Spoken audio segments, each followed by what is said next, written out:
Hello everyone. In this series of videos, we are going to study probability.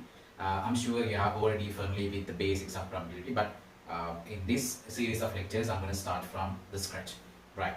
So, what is a probability? In daily lives, we deal with chances of occurrence. Right. So, mostly, even the life is not certain. We cannot be so sure about our life. We don't know when we will die, and those things. Right. So there's no way of predicting with 100% certainty. So we come across many situations like that. Who knows? Maybe there'll be another virus, right? So in the next year, who knows, right? So there is a chance of occurrence, unpredictability, right? Uncertainty in daily life. So we say a chance, right? Something happening, or sometimes we call it luck. So in mathematics, we call it a probability, right? So a chance in real life is called probability in mathematics. So what is a probability? Now a chance, we cannot measure a chance, right? It's just a word we say. Something happening, the chance of something happening, right? Maybe you're 100% certain about it, or maybe you're 0% certain about that not being happening. For example, you know that with 100% chance tomorrow the sun will rise, right? Or sun will set in the evening. So those things are 100% will occur. Actually, they are not 100%; they are 99.99 and something. But in our lifetime, they are actually certain occurrences: sun setting, sun rising, those things. So we have to come up with a way to quantify things in mathematics. So how do we quantify a chance of occurrence? We use the term probability. So the probability is a number assigned to a chance of occurrence of something, right? So it's just a number. It varies between 0 and 1, and we'll get into that. So what is the basic notation of doing that? Just capital P refers to the probability, and here it's like a function, y equal f of x. So in this case, y is a function of x. So you can change this value. So what we are going to put here is this. So probability of something happening. Probability of something happening, and this will be a number, right? This will be a number, and this number is actually between 1 and 0. Okay, so we are not going to call it something happening. There's a word for it. The word is an event. So this is actually probability of a certain event. When you say probability of an event, we are asking what is the chance of that event occurring, right? Chance of that event occurring. Okay, so probability varies between 0 and 1. Suppose 0 probability means will never happen.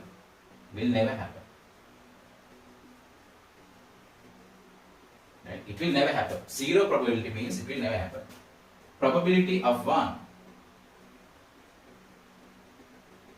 means it will definitely happen. It will definitely happen. Right. So you should know these things, right? So when you get a 0, the number 0 represent tells that event or that something will definitely not happen. If you get a number 1, right? Number 1 probability means it will definitely happen. So before we get into theory on probability, we need to clarify on this thing, right? This something or event. What is an event? What do they mean, right? So this event, this thing is actually a set, right? In mathematics, we deal with sets. So event is actually a set. Before we start with probabilities, let's revise on the concept you learned under sets from O levels, and I will put more details into that as well. So in the next part of this video, we will start learning about sets, the basics things. Right, so we begin our discussion with an introduction to sets. So what is actually a set? A set is a collection of things or collection of objects. That is a set, right? It's like furniture set. Okay. So in mathematics, this would be a collection of numbers or letters or something, right? Some symbols maybe. And sets can be finite or infinite. There are finite sets or infinite sets. Finite set means you can collect them and represent it. You can represent all the objects in the set. If you can do that, then those are called finite sets. If you can't list them all, those are called infinite sets. So set of integers between 0 and 10, you can list them out. What are the set of integers between 0 and 10? 1, 2, 3, 4, 5, 6, 7 and 8 and 9, right? So between 0 and 10, excluding these two. Then set of integers. If you say set of integers, it goes from negative n to the positive n. So it's an infinite set because you cannot write them in a set. Okay. So that's the basic thing between about this. And now we come to the notation of sets, right? So sets are usually denoted by capital letters like A, capital B, capital C. So usually we use capital letters to denote a set. Right? Now, how do you distinguish between a set and just a number or a matrix or a function? If it is a set, it should have this equal sign, then you have curly brackets, right? Or braces. You have braces here, and within the braces, you have to represent all the elements or all the objects, right? So let's call it 1, 2, 3, 4, 10, 11, 12, right? So how many objects we have? 3, 6 and 7 objects, right? These are the objects. Now, this is how you name a set. This is how you name a set. Set name using capital letters. And you're going to have to put these braces, otherwise it's not a set. Please make sure to put braces. And these are called, right, these 7 objects are called elements. Elements of set A. Because it belongs to A. So called elements of set A. Now we don't refer to them as objects, we call them elements. These are the elements of set A. Right. Now, sometimes you want to identify whether an element is actually in set A or in another set. So the notation or the symbol we use here is that is, so see, you can see that 1 is an element of set A. So to represent the belonging, we use this symbol, right? So 1 belongs to A. This means, this is read as 1 is an element of set A. Set A. This is an element of set A. Now, if a certain element is not in set A, if an element is not of set A, then we use this symbol. Suppose you can see that 1, 2, 3, 4, then 5, 6, none of these are there. So suppose 5. This is not included in this set, so we write not in A. This is referred to as 5 is not an element of set A. 5 is not an element of set A. So these are basic notations. Right. Then we may need to know how many number of elements are in set A. Right? What is the number of elements in set A? So the number of elements of set A is given by the notation we use, n of A. Right? Simple n, and we put the set here. Or sometimes we use this notation, okay, absolute value of A. Right? Absolute value. These are absolute signs, and actually this is called cardinality of A. Cardinality. Same thing, cardinality. Cardinality, right? So cardinality of A is given by this. Cardinality of A is given by this. Okay. For example, in this case, n of A, or you can refer to as this, is equal, how many elements are there? 4, 7. These are the number of elements. Right? So very simple, cardinality of A. It's very important when we are dealing with probabilities probabilities that have equal probable events. So we'll get to that later. Okay, good. Right. Then using these elements or the objects, we can make different sets. Right? Using only these elements, we can come up with different sets or different collections. So those are called subset of A. So if all elements of set B is in set A, we say B is a subset of A. So let me explain this to you. Suppose we have a land, right? Land in Colombo. Now, since if we ran out of money, what we do is we divide our land into parts and we sell them, right? Suppose this is land A. Now these are B, C, D, E, and F. So you can see that each region or each land was in A, right? So it belonged to A earlier. So we can say B is a subset of A. So C is also a subset of A. D is also a subset of A. E is also a subset of A. F is also a subset of A. Suppose there was another land which has an overlap, right? A small overlap, but the rest of it is outside the region A. Suppose this is G, then we cannot say G is a subset of A. We cannot say that. We cannot say G is a subset of A because G is not included. G was not included in A earlier, right? So only part of it is in A. So if you say that a set is a subset of A, which means all the elements of B must be in A, right? For example, say B is 2, 3 and 10. In this case, you can see here that 2 is there, 3 is there, also 10 is there. So we can say B is an element of A. Subset, sorry, B is a subset of A. B is a subset of A. Right. Suppose there's another set C. The set C is, we have 2, 3 and maybe 15, right? Just one element. This element is not in A. So in that case, we cannot say C is a subset of A, then we say C is not a subset of A. This is to say C is not a subset of A. C is not a subset of A. Right. Right. So next, there's this set called empty set or null set. So this is a special set. It does not have any elements, no objects in there, right? So this is how we represent it.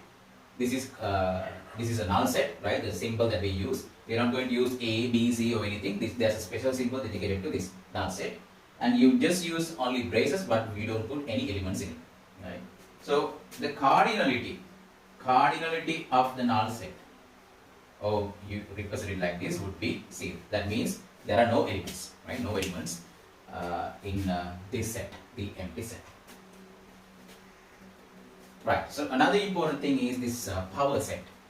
Now power set is also a set, but this is special, right? So if you are given a set which has certain number of elements, then you can build many number of subsets, right? Many number of subsets. By combining different elements, you can build up more set. So those are called subsets. So this power set is the collection of all possible subsets. All possible subsets, right? For example, let's look at this set. So this is set A. Now it has 2 elements. So you know that number of elements of A is 2. Now how many subsets that we can build using this set? Right? So this is how we do it. So a power set usually denoted by simple P of A. We are not going to be using this notation after this because when we are dealing with probability also we use P. So in that case you might confuse this P with that P. Right? Just for this one, let me just call it power set. Let me just call it power set instead. So power set would be the subset of all possible, is a set of all possible subsets of A. So we first start with the null set. Null set is always there. So we represent it like this. Okay. Then 1 can also be a subset of A. It's a single object, but that can also be a set, right? Then 2 is also there, right? Then we can combine these two and obtain another set. Now you might think this is actually A. Why? A is actually a subset of A, right? Yes, you can call it this as well. A is actually a subset of A. That means A is already included in A itself. So A is also a subset of A. So these are the power set. This is the power set of A. These are the elements of the power set. So you can see that elements of the power sets are also sets. Right. So let's do another example. Example here. Let's say B is 0, 1, 2. Right. Then our power set of B would be, first off we start with the null set, right? Then 0, then 1, then 2, then we can combine these two. 0 and 1. Then we can combine these two, 0 and 2. Then we can combine 1 and 2, 1 and 2. And finally we can combine all three, 0, 1, 2. Right? So how many are there? 1, 2, 3, 4, 5, 6, 7, 8. Right? So there are 8 possible subsets. Now can I get this number right away? So how do you know this is it? So there's a formula that we use. So we're going to use this now. Right. So number of possible subsets. In this case you have 8 possible subsets. In this case you have 4 possible subsets. How do you get it? So that is equal to the power of cardinality of the given set. Cardinality of the given set. Now in this case you can see 2. What is the number? The cardinality of A is 2. See, A is 2. 2 raised to 2 is 4. 2 raised to 2 is 4. So we have 4 subsets. Right? 4 subsets. Let me just separate this out. Right? What about this? In this case, you have in set B you have 3 elements. So 2 to the power of 3 is 8. Right? 2 to the power of 3 is 8. So you have 8 subsets. Right? So this is a simple way to find the number of possible subsets. That means the cardinality of the power set easily, right, using this formula. Right. So another tool that we will be using under probability is the Venn diagram. So you have learned this in O levels. So Venn diagram, we use a Venn diagram to represent the elements, right? So there are 2 ways that we can use the Venn diagram. The first way is we can represent all the elements. So without writing the elements inside these braces, we can list out all the elements or represent all of them in this diagram, right? So in this diagram you can see that these circles, actually they are not circles, they don't want to be circles, they just need to be closed curves, right? So they represent a region, closed space. So within this region you can list out all the elements. So instead of listing out within brackets or within braces, you list them out within this region or this region, that region. Right. So this is a Venn diagram. You have a rectangle first. So you put this symbol here. This means a universal set. Universal set. Right. Then within the universal set you have different sets. This is the bigger set or the mother set. Within the mother set we have some subsets. Right. Some subsets. Okay. Right. So let's do an example now. Right. So look at this example now. We have this universal set. Right. So that means this experiment or this thing is restricted to these elements only. These elements only. Right? Then within those elements, you can represent different sets. You can combine them and represent different sets A and B. So how do you represent them in Venn diagram? So there are 2 ways you can do this. You can list out all the elements. Right? Then you put universal set. So now notice you have 2 different sets, A and B. Right? So if you look at A and B, you can see that this element is common. Right? So when you have common elements, we say they have an overlap. Right? They have an overlap. So if they have common elements, then you have to make an overlap here. Right? Let's put A and B. First you write the common element. The common element is T. Right? Next you write the other elements, remaining elements, 2 and 3. Here 1, 4, Fn. 1, 4, Fn. So we have represented all the elements of set A and B separately. Now what else do we have? Now in this universal set we have K and L, which was not listed under A or B. Right? So we have to put K and L. Where do we put K and L? We put K and L outside A and B. So K and L. So this is one way of representing Venn diagram. And sometimes we can represent this like this. Just the number of elements. Okay, just the number of elements. When you represent just the number of element, you put the total number of elements here. So 4, 8, 9. There are total number of elements 9. Then you make the same thing. Here you put the number of elements of A, 1, 2, 3, 4, 5. Then the number of elements of set B, there are 3. Right. So in the middle you have just one element. 1. Here we have 4 elements and 2 elements, and outside also 2 elements. This is representing just the number of elements of the set, or just the cardinality. There are 2 ways of representing Venn diagram. So based on the question, we have to decide which way to go. Right. So we should learn set operations now. So what we can do with sets, right? So basically we will focus on these 4 operations. First operation is the union. In numbers, union refers to actually the addition, right? So in sets, it's different. It's a bit different than just adding 2 numbers. So we have to come up with a different thing. That's why we came up with this word, the union. Then the intersection, right? Intersection refers to common thing, right? Commonality. Then the third one, complementary. Complementary refers to not something, right? So we refer to them like this: a prime or a over bar. This means complement of a or complement of a, right? Okay. Then we refer to the difference. So a difference is written like this, right? A minus b. Now we look at each operation separately, right? So the first operation is the union. So when you have 2 sets or more sets, so we start off with 2 sets. So given 3 sets A, B and C, if you write A union B, this implies everything in both A or B or both, right? So everything in A or B or both. That's what it means, A union B. Now suppose you are given 2 sets here, then A union B refers to everything in A or B or both, right? So what is in A? 1, 2, and 4, and 9 is there. So 9 is already or also in B. 0 and 2 is also in B, right? So what are the elements? We can write 1, 2, 4, 9, 0 and 2. That's it. So even though we have 9 repeating here, we are not going to put it here twice. So we can just put only 1.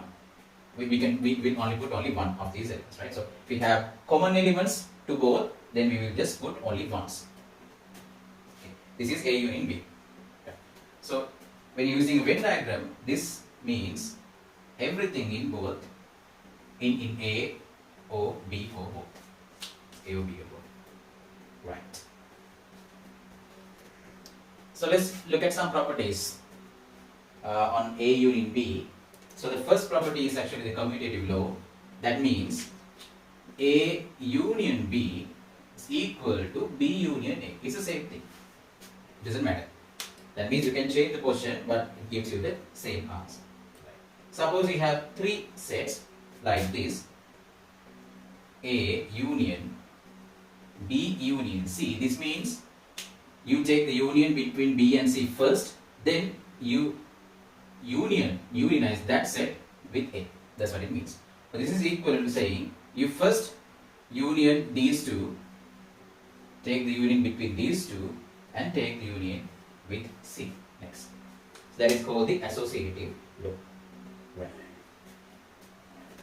So let's look at some of the results we obtained from these properties. A union A.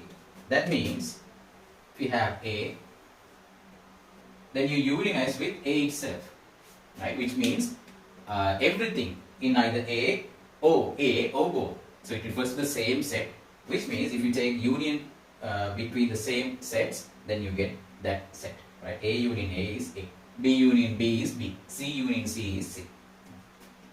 Okay. So next one, A union the null set, right? A union the null set. Null set has no elements, so when you union A with null set, you also get A. The same thing, right? Because nothing gets added up. So you are left with A only. Then this one, A union with this, right? This is equal to saying universal set union with A. This is equal to when you take the union between a set and the universal set. This is always equal to the universal set. Always equal to universal set. Then A is a subset. This is a subset of A union B. A union B. Also B is a subset of A union B. Why do I say that? Right. Suppose you have two sets A and B. If you take the union between A and B, then the set becomes bigger. Now we have this set. Right. So within this set, you have A. Also within this set you have B. So A is a subset of A and B. Also B is a subset of A union B. Right. Next, we look into the second one, intersection. Right. This is how we write it. A intersection B. A intersection B implies the common elements to both A and B. Common elements or mutual elements. It's like mutual friends. Mutual friends right? So common. Now for example, right? So if set A is given, B is given, C is given, what is A intersection B? Find, when you are asked to write down A intersection B, find the common elements. So what are the common elements? 0 is common, 1 is common, the rest is not common. So A intersection B is 0, 1. What about A intersection C? A intersection C, take A intersection C, we have only 0 common. So you can just write that element there. Okay, let me just delete C, right? Just K and L. So in that case, if C was only K and L, then A intersection C, they don't have any mutual elements, right? So we know the symbol that we can use to represent nothingness, that is the null set, right? That's the null set, right? Or you can write it like this. Right? Both are correct. Since A and C do not have any mutual content, mutual elements, we can write A intersection C is a null set. Right. So how do you represent this in a Venn diagram? This is the region between A and B. This is the region between A and B. A intersection B. Okay. Right. So what are the properties on the intersection? A intersection B is equal to B intersection A. Right. A intersection B is equal to B intersection A. When you change the question, it doesn't matter. It represents the same thing. The next thing is A intersection B intersection C. That means you take the intersection between A and B first, and then C, that is equivalent to A intersection B intersection C. You take the intersection between B and C first, then you take the intersection with A and this, right? So these are equal. This is called the commutative law. This is called the associative law. So what are the results? Follows A intersection A. What does that mean? A intersection A means, what does A have in common with itself? What does A have in common with itself? What is it? It's the same thing, right? A intersection A must be A. A මාත් එක්කම තියෙන common thing එක මාව තමයි. මට මාව. Then A intersection null set. A intersection null set. What does that mean? What does A have in common with the null set? So null set does not have any elements, so there shouldn't be any common elements between these two. Therefore, the intersection is also null. A intersection with the universal set. What does I have in common with the universe? What does I have in common with the universe? That's myself again, right? So A intersection A universe set is A, right? So what's common to me and the universe? එහෙනම් බැලුවාම universe එකටයි මටයි දෙන්නම common ඉන්නේ මං විතරයි. වෙන කවුරුත් නැහැ. That's it, right? So the next one is A intersection B is a subset of A. A intersection B, if you remember, A intersection B means this region, right? So this region is a part of A. So we can say A intersection B is a subset of A. And also this region is a part of B. So we can say A intersection B is a part of, a subset of B. Right. So the third operation is the complementary operation, a complementary set. So what is complementary set? This is how you represent it. A prime or A over both refers to complement of a set. So complement of a set implies all the elements not in A or not of A. So this set represent all the elements that were not in set A or do not belong to A. Right. Now to do this as an example, we have to first write down the universal set. Otherwise, I may not be able to write all the elements because I have to show something here. So these sets must be finite sets. Otherwise, I can't show anything. So suppose this is universal set, and this is A, then A complement over bar refers to all the elements that are not of A, right?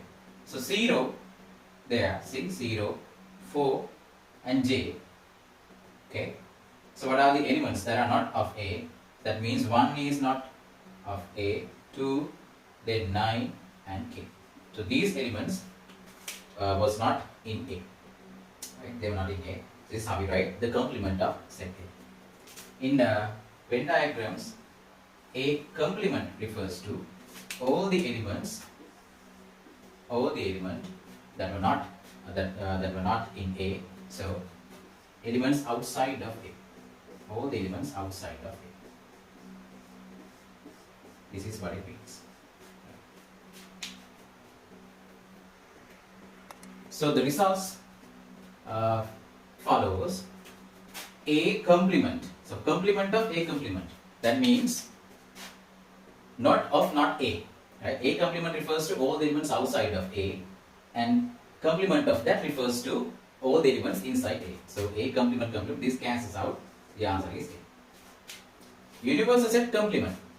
Right? That means if you remove all the elements in the universe, then you have nothing. So the complement of that is actually the null set. Right? The complement of null set. When you remove the null set, then you have everything. Right? When you remove the null set, you have everything. So universal set. Then A union with A complement. What does that mean? You union A with not A. So then you get the whole set. So for example, this is A, right? A union is outside of A, right? So when you take the union of these two, then you get the complete universe. So this is universal set. Then A intersection with not A. Do we have any elements that are common to both A and not A? No, there are no elements in it, so it's a null set. Then A intersection B complement is a subset of A. A complement intersection B is a subset of B. So we'll get to these two in the next part. Right. The last one is a set difference. So we this didn't come up.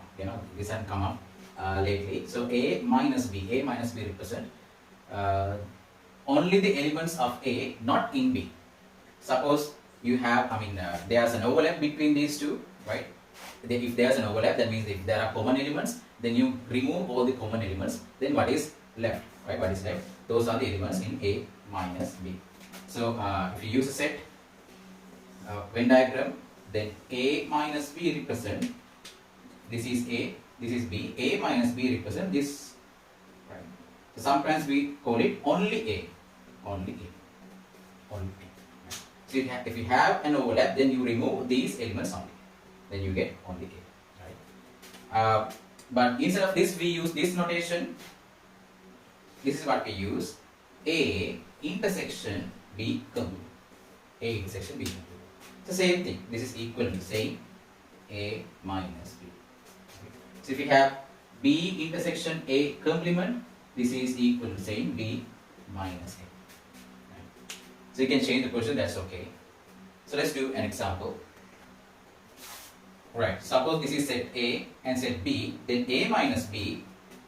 How do you obtain A minus B? Remove all the common elements. So we have 0 and 4 being the common elements. So then the remaining elements in A would be 1, 2. 1, 2. So let's add another one. Yeah. Say 9. This is it. So even though 9 is not in it, we don't care. We just remove all the elements that are also in B, right? Okay. Right. So very important thing to note: A intersection B equals null set. What does that mean? Which means A and B have no things in common. A and B have no things in common. That's why we have a null set. Right. So what does that mean? Set A and set B, we say they are disjointed set. They are not joined, right? They don't have a join there, so therefore disjointed set. This is how we represent in a Venn diagram. You can see that there is no overlap or intersection. There's a gap. Right? The other thing is, it's very important, De Morgan's Right. So the other thing is De Morgan's laws. De Morgan's. So we'll be using this very right. The first one is right. So this is the first one. If you want to take A union B complement, right? The complement of A union B, this is equivalent to A complement intersection B complement. This result is very important. Very important. These two results are very important. A union B complement means A complement intersection B complement. Then complement of A intersection B is equal to A complement union B complement. Right? These two are very important. We'll be using these under probability a lot. Right? Then one last thing, the distributive law or distributive property.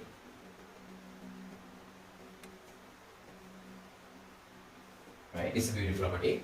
Let's learn that too. A union B intersection C. Now notice here you have a union and here you have an intersection. Then what do you do?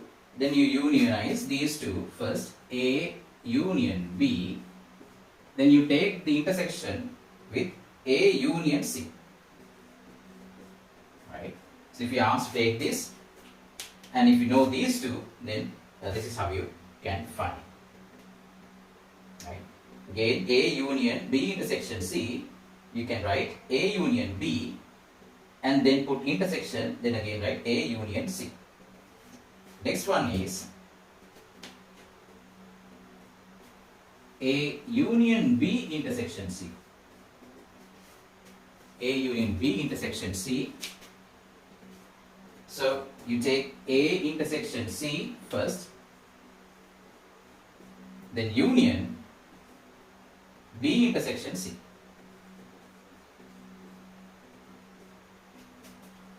B intersection C. Right. So these are very important. Now, even though you may not be able to memorize all the things you learned up to now, please try to memorize these 4 properties, right? So De Morgan's laws and distributive properties. This will come in handy when we are dealing with problems associated with probability, right? So in the next video, we start probability properly.